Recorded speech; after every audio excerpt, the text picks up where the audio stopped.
I'll see you guys later. Hey, watch out for that swamp though, okay? It'll eat you alive. No, seriously, it's carnivorous.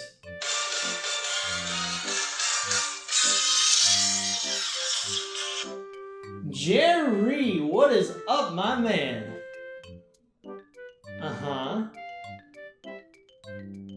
No, dude, season 1's over already. We've got like, how long, what day is it?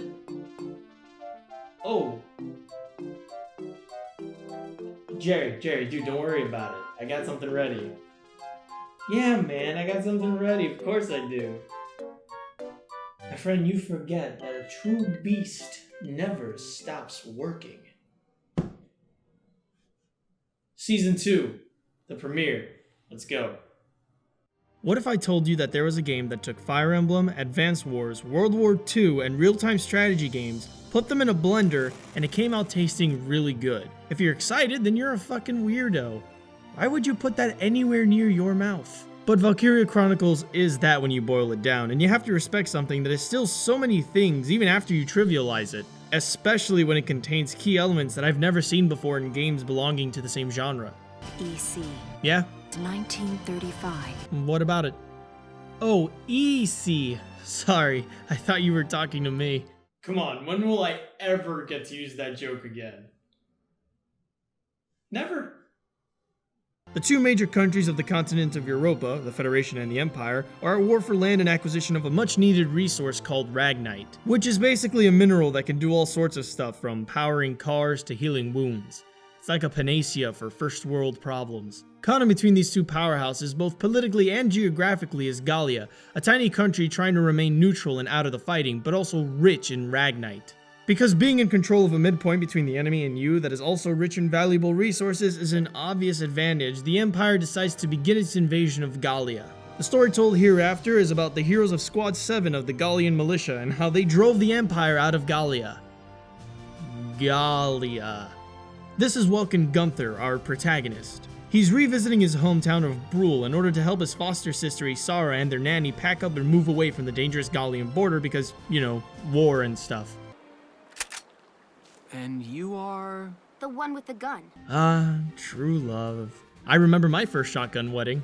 An interesting thing to note about this game is that it uses an engine made specifically for it that makes it look aesthetically like watercolor painting in motion. Or at least that's what the Wikipedia article said, since I have no idea what that means. I'm not good at the doodle pretty, but visually this game reminds me a lot of Dragon Quest VIII and Dark Cloud 2. Not just in the way environments and characters are modeled, but also in the way people and vehicles are made to move. I don't know, I get a very PS2 vibe from it, in a good way. It has an anime art style, and comparing it to other games might give you the impression that it's somewhat generic, but it does a lot with designs to have its own distinct personality. After they escape Brule, the gang makes their way to, Randgriz? Randgriz. You said it, buddy. The capital of Gallia, both for safety and because they've been drafted into the militia. Every Gallian citizen undergoes secondary military training in high school as a contingency plan, since it's a small country with what is probably a small armed force, and our little band of refugees is no exception. Because of his previous training, Welkin is promoted to Lieutenant Tank Commander of Squad 7. Wait, I have a tank? You have a tank? I know, I'm just as surprised as you are. In most games, I gotta work for the fucking thing. Now that we're an official squad, I suppose it's time for us to go do, What are you talking about? I don't see any. Oh, hey, whoa, hold on a second there, video game. We've barely known each other for 2 hours and you are dropping some serious baggage here, alright? Sit me down, buy me a drink, ask me how I'm doing first, get to know me. So, yeah, Valkyria Chronicles has got some stuff in it. When I said you were the commander of Squad 7, I meant it. There are 4 different classes of units to choose from, your tank class not included, and there's an extensive list of recruits that you can select from to add to your squad up to a maximum of 20, all of them unique individuals. And I mean unique. Their own faces, their own voices, their own potential traits out on the battlefield, and their own preferences for who they like to work with. What, no dating site profile? Along with that, the weapons and defenses of your entire squad can be upgraded using the currency you get for completing missions to fund research and development for new guns and armor, as well as new tank upgrades and parts for your tank special attachment grid, which is really similar to the custom nav from the Mega Man Battle Network games. Currency, or, Dicket? Can also be used to buy extra chapters of the game's story, some with extra missions having to do with important Squad 7 members. The experience points you gain from doing missions can be used to train your different unit classes and make them stronger all around, as well as unlocking new potential abilities for combat. You can also use your experience to unlock orders, special commands that you can give out during a battle, such as increasing the attack stat for your units for a short time. And that's it, for the headquarter tab at least. Then there's the Personnel tab, which is dedicated information about every single character in the game that expands whenever they unlock new abilities or make appearances. The Weapons tab that provides detailed information about the development of each weapon and vehicle in the game so long as you've unlocked it. The Glossary tab that provides lore for every place and significant event in the game's entirety, and Skirmishes, extra missions you can take on that are unfortunately just rehashes of main story missions with a generic objective to complete. Nobody's perfect, I guess. Now you might be noticing that there's still 3 other tabs left to unlock. Well, one of those doesn't unlock until maybe halfway through the game, and the other 2 unlock on New Game Plus, which this game has, and that also provides harder difficulties for skirmishes. And then there's the extra DLC challenges that come with the game if you got it for PC.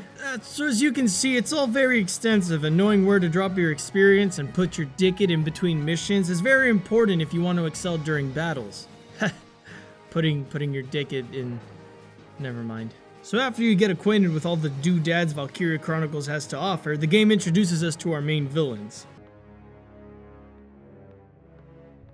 Well, okay, that's a Nazi. That's the lady on the box art. This is clearly your traditional, I'm with the bad guys, but I'm not a bad guy character. And this Aryan wet dream is Maximilian, leader of the Empire's invasion forces.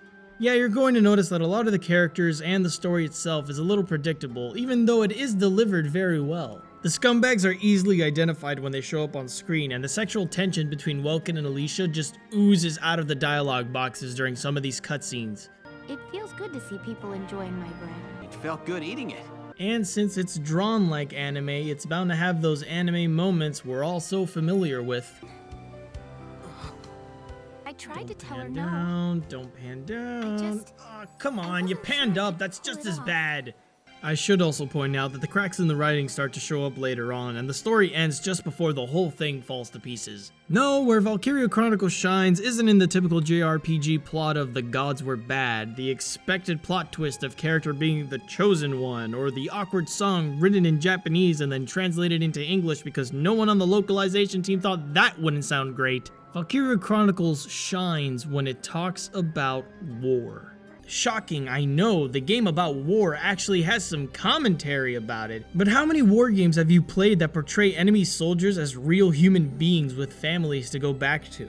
How many World War II games showed you concentration camps and what happened to those people if the Nazi army had to retreat? What game had the balls to do both? Cutesy anime art style be damned, this game is fucked up!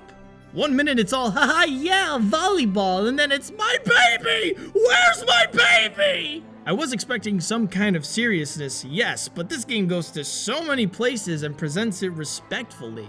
Even though you know how it ends, it possesses this bittersweet tone that keeps you invested, and it turns your attention towards hoping this cast of characters lives to celebrate the victory. It's even made better when our protagonist isn't some whiny brat on a coming-of-age quest. Welkin is a grown-ass man with a love for nature, and he uses that affinity to understand the world around him, to understand why he fights for his country, and to understand the people under his command. Your main character is a hippie in a tank. Peace, love, and lead, motherfucker! Fire! I don't like using the term atmosphere because A, I don't know what that means exactly, and B, I think there's a better word for it, but Valkyria Chronicles is a wartime strategy RPG RTS thing with game mechanics that synergize with that theme of war it's trying to get across.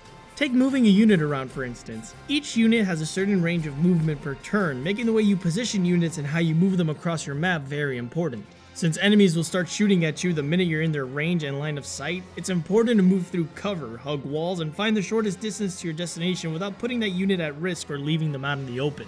I'm not a soldier, but if I was, I'm pretty sure I'd be doing the same thing. And I don't think the enemy would wait for me to get into a nice comfortable position before they started shooting at me. Instead of having an attack that deals a certain amount of damage and has a certain accuracy like in a lot of strategy RPGs, each individual bullet that comes out of someone's gun has a chance to miss, and each unit and gun has different stats regarding accuracy, range, and effectiveness against people, vehicles, and structures.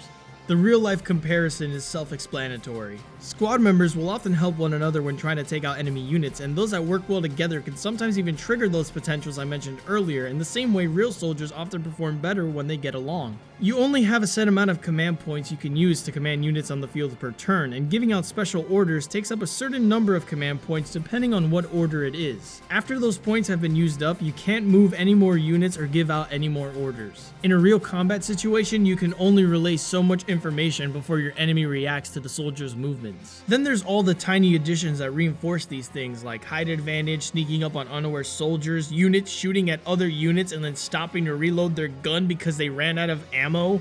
And most importantly, you can't take back any of your actions. Were you eating shit and not paying attention to how far your scout could move, leaving them wide open in the middle of enemy fire? You better hope you still have command points to move them or they're dead. Well, actually, you can have another unit get to them and call a medic before 3 turns are up to save them, but that means risking the life of another soldier to save them. Or you could reload a save file. But there's no reloading in war, unless we're talking about reloading your gun.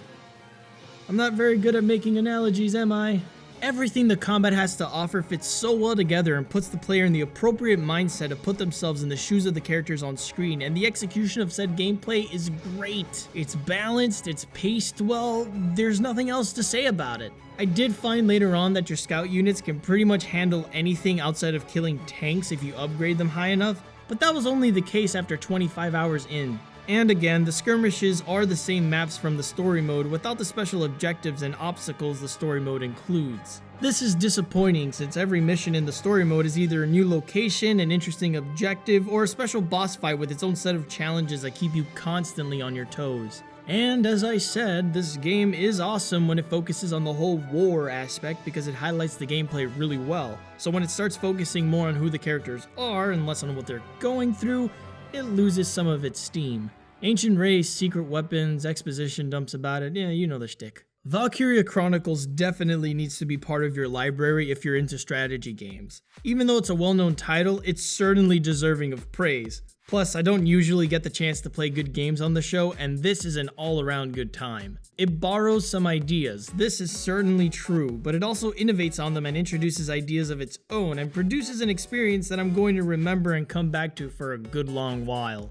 Hey, come to think of it, who made this game? Sega.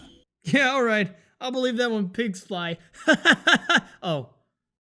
But until next time, everybody, my name's GC. Always remember that you are amazing and keep on playing positive. Thank you for watching an episode of GC Positive. If you'd like to see more, you can click on either of the videos on your right, and the button on your left will take you directly to my channel with everything I've got. If you're interested in up-to-date information about when my next video is coming out, or just want to listen to me talk about stupid shit, you can follow me on any of the social media links below. If you enjoyed this video, let me know in the comments, as well as what you thought about Valkyria Chronicles if you've already played it. And you can always show your appreciation by subscribing to my channel if you haven't already. My name is GC, remember that you are amazing, and I'll see you guys next time.